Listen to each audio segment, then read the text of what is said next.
Founded on the site of an ancient native Indian village, the Tullamatta Cemetery hosted Catholic burials until 1884. Known for the quantity of sightings, the Tullamatta Cemetery seemed to be filled with strange lights, shadows, temperature changes, and apparitions.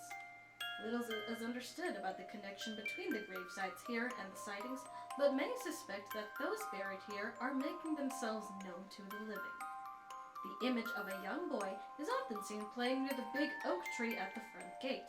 Photographs and videotape have revealed him climbing in the branches above. Who is he? Well, just 30 feet to the left of the gate is a small stone marker with the name James on it. The date confirms that he passed when he was 5 years old. Is he the one seen near the tree? Children seem to see the child ghost most often, and surprised adults can only stand and hope for a glimpse of this restless spirit that hops from branch to branch and runs around the massive oak tree. Another persistent sighting involves the Ghost Bride apparition.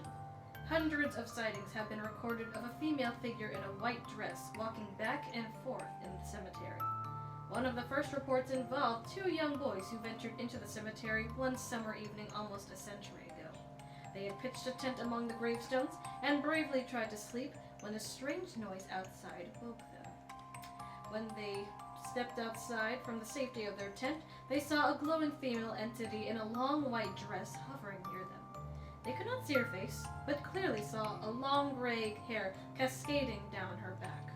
They rushed from the tent and crossed the grounds in a flash, never once looking behind them. Every adult in town that they knew heard the story over and over as the shaken boys tried to make sense of what they saw that night in the dark.